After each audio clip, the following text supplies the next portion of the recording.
এখন বাজে সকাল প্রায় 6টা, আর আমি 5:30টায় ঘুম থেকে উঠেছি। উঠে ফ্রেশ হয়ে এখন একেবারে রেডি হয়ে গেছি এক্সারসাইজের জন্য। তো এক্ষুনিই আমাদের সেশন শুরু হয়ে যাবে বন্ধুরা। তো তার আগে আমি একটু অ্যাফ্রেশ খেয়ে নিচ্ছি। তো অ্যাফ্রেশটা খেলে শরীর মন দুটোই চনমনে হয়ে ওঠে। তো তোমাদের তো আমি আগে অনেকবারই বলেছি, তো এটা না সত্যি একটা এনার্জি দেয় অ্যাফ্রেশটা। তো চলো এখন আমি তাহলে এক্সারসাইজ করে নিই, তারপরে আসছে। ফার্স্ট সেশন হয়ে যাওয়ার পর আমি দেখাচ্ছি যে ঘেমে গেছি আর কি। কেন বলো তো, এমনিতেও গরম পড়ে গেছে, আর এক্সারসাইজ করতে করতে যদি এইভাবে ঘাম ঝরানো যায় তো উপকারে আসে শরীরের জন্য। তো যাই হোক, আমি এক্সারসাইজের পর 1 ঘন্টা পর খাচ্ছি চা আর 2টো বিস্কিট। তো সমুর বাপেই চাটা করেছে আর আমি খাচ্ছি, খেয়ে নিচ্ছি। খেয়ে নিয়ে আমি আমার কাজে লেগে পড়ব। তো এবার তো চা খাওয়ার পরেই কোমর বেঁধে লেগে যেতে হবে সংসারের জন্য। তো চলো চাটা তাহলে খেয়ে নিই। বন্ধুরা, আমি দিনের শুরুটা যে এক্সারসাইজ যে শুরু করি, তো এর থেকে না আমি অনেক কিছু বেনিফিট পেয়েছি। শরীরে আমার অনেক প্রবলেম ছিল, তো সেগুলো তো দূর হয়েইছে। আর যাতে না পরবর্তীকালে শরীরে আরও কোনো রোগের দানা বাঁধে, তো সেই জন্যই কিন্তু আমি এক্সারসাইজ ধরে রেখেছি। গত আমি 2 বছর ধরে কন্টিনিউ এইভাবে সেশনে এক্সারসাইজ করছি। কিন্তু আমরা যদি এটা অনেকটা আগে জানতাম না, তাহলে হয়তো আমার শরীরে ওই সব রোগগুলোর দানা বাঁধতো না। যেমন হাঁটু কোমরের সমস্যা ছিল, প্রেশারের সমস্যা ছিল। তো যাই হোক, ওগুলো এখন আমার কন্ট্রোলে রয়েছে, আর কোনো সমস্যা তেমন হয় না। এখন বন্ধুরা আমি টেবিলের মাঝখানে, ডাইনিং টেবিলের মাঝখানে আমি দিয়ে দিচ্ছি একটা এক গোছা তুলসীর পাতা, তুলসীর ডাল আমি এইভাবে কেটে কেটে গ্লাসের মধ্যে রেখেছি। বেশ দেখতেও সুন্দর লাগলো, আর আমাদের এটা খুবই শরীরের জন্য উপকারী। তুলসীর যে ঘ্রাণ, গন্ধ, এটা আমাদের শরীরে গেলে অনেকটা অনেক রোগ থেকে আমরা মুক্তি পাবো। তো এই তুলসীর যে কত উপকারিতা বন্ধুরা, তো তোমরা হয়তো সবাই জানবে কম বেশি। তো যাই হোক, আমি ওই তুলসীর 1 গোছা পাতা আমি রেখে দিলাম, ডাল সমেত। এখন আমি ফ্রিজ মুছে নিচ্ছি। তো আমার ফ্রিজের দশা খুবই খারাপ, বাইরে থেকে দেখতে খুবই খারাপ, কিন্তু এর যা কাজ সেটা না এখনকার নতুন ফ্রিজের থেকেও কোনো অংশে কম নয়। একেবারেই ভালো আছে, শুধু সামনের রং চটে গেছে, এই যা। তো বাইরে থেকে কাউকে তো দেখে বিচার করা যাবে না, এর কিন্তু গুণ রয়েছে। সত্যি কথা বন্ধুরা, আমি প্রথম এই ফ্রিজটাকে ক্যামেরার সামনে আনতাম না। তো পরে ভাবলাম যে আমাদের এতটা উপকার করে, তাকে নিয়ে আমি এই রকম ভাবি।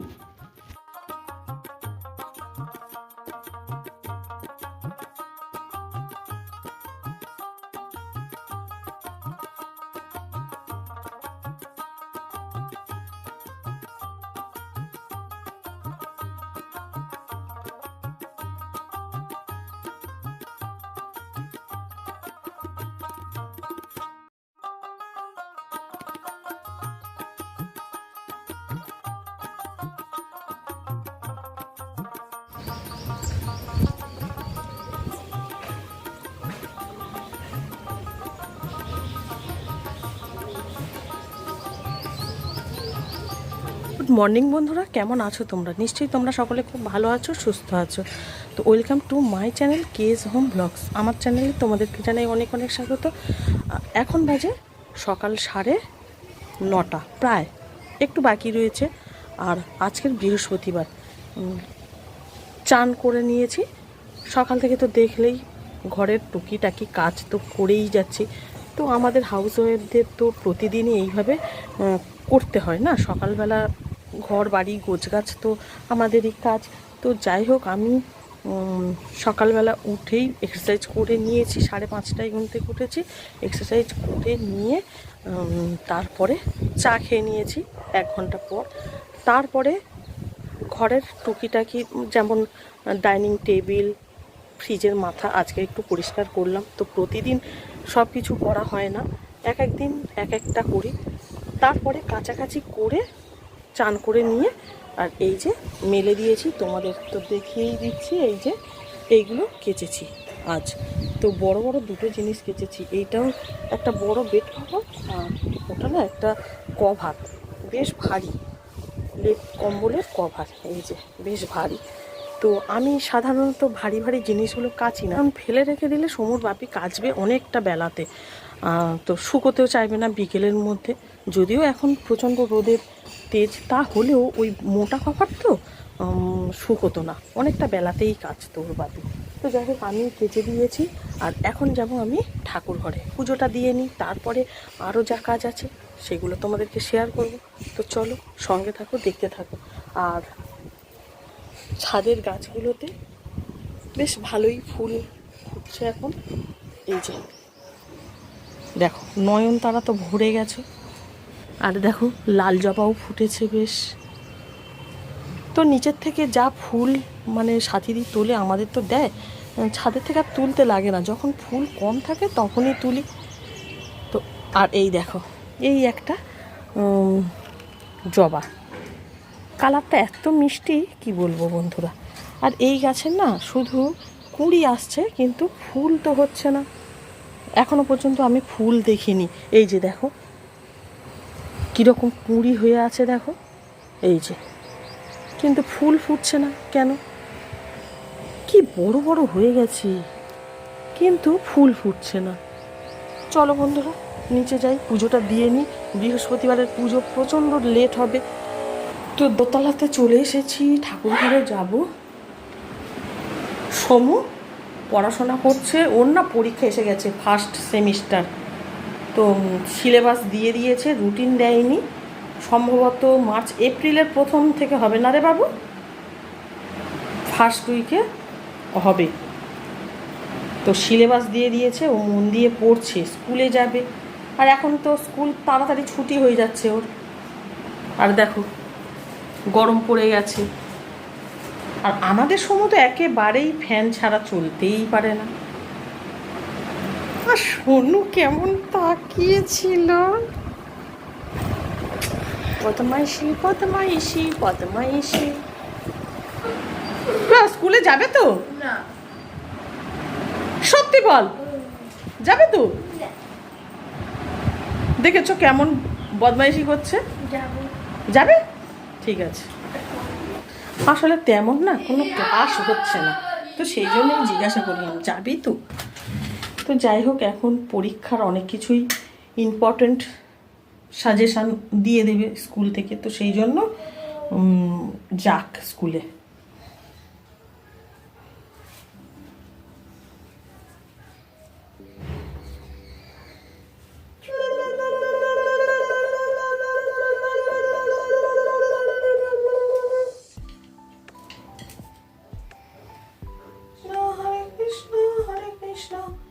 Hare Krishna, Hare Krishna, Hare Krishna, Hare Krishna.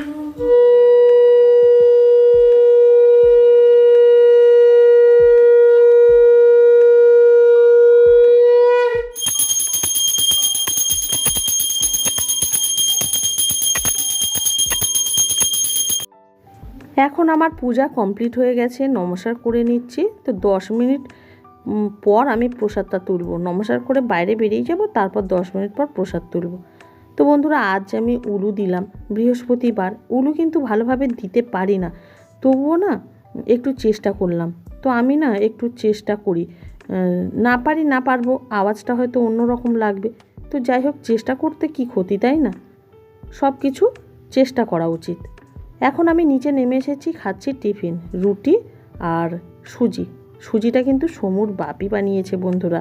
তো আজ সমুর বাপির হাতের টিফিনটা আমি খাচ্ছি বন্ধুরা। তো সমুর স্কুলে যাওয়ার দেরি হয়ে যাবে বলে ও টিফিনটা বানিয়ে নিয়েছে, ওই সুজিটা। তো বন্ধুরা আমি টিফিন খেয়ে চলে এসেছি বিছানা গোছাতে। আর বিছানা গোছানোর সময় পাশের বাড়ির বোনের সঙ্গে কথা বলছি, ওর জানলা দিয়ে কথা বলছে আর আমি আমার জানলা দিয়ে কথা বলছি। ও রান্না করছে আর আমি বিছানা গোছাচ্ছি আর তোমাদেরকে শেয়ার করছি বন্ধুরা। এখন কিন্তু বাজে বেলা 11টা। তো এখনও পর্যন্ত আমার বিছানা পড়ে আছে। এখন কিন্তু বেলা 11টা বেজে গেছে বন্ধুরা। তো কি করব, একা হাতে করলে তো এই রকম টাইমের হেরফের হয়েই যায়। তো মাঝে মাঝে এরকম হয়ে যায়। তো যাই হোক, সমুর বাপি আজকে টিফিনটা করেছিল তাই। এই পর্যন্ত যদি তোমাদের ভিডিওটা ভালো লাগে তাহলে একটা লাইক করে দিও। তো তোমাদের একটা লাইকে না পরবর্তী যে ভিডিও বানাবো তার একটা উৎসাহ পেয়ে যাব বন্ধুরা। আর তোমরা যদি চাও আমি একটু এগিয়ে যাই তাহলে চ্যানেলটাকে সাবস্ক্রাইব করে দিও। তো বন্ধুরা, আমি এখন চলে এসেছি রান্নাঘরে রান্না করতে।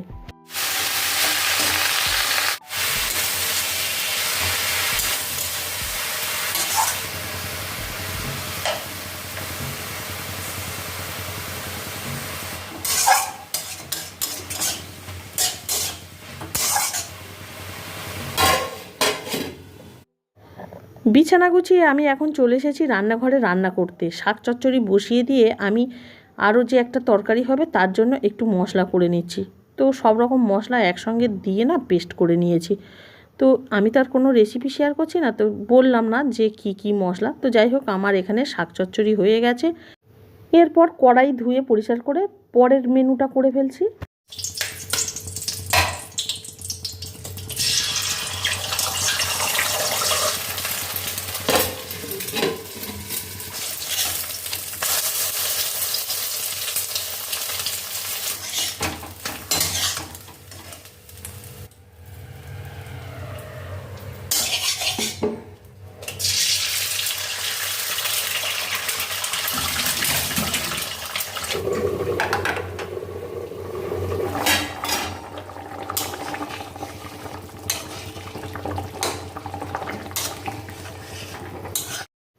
তোমরা হয়তো দেখে বুঝতেই পারছো আমি কি রান্না করেছি।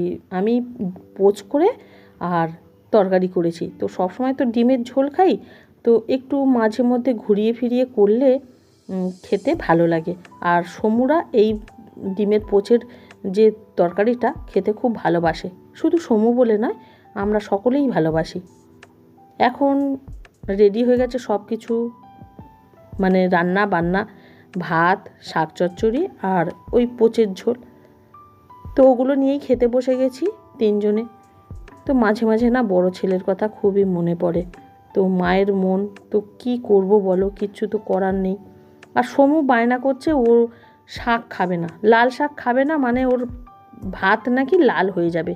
ও পাতে কিছুতেই নেবে না, ও হাত দিয়ে খাবে। তো শুধু ওই শাক ওইভাবে খাচ্ছে।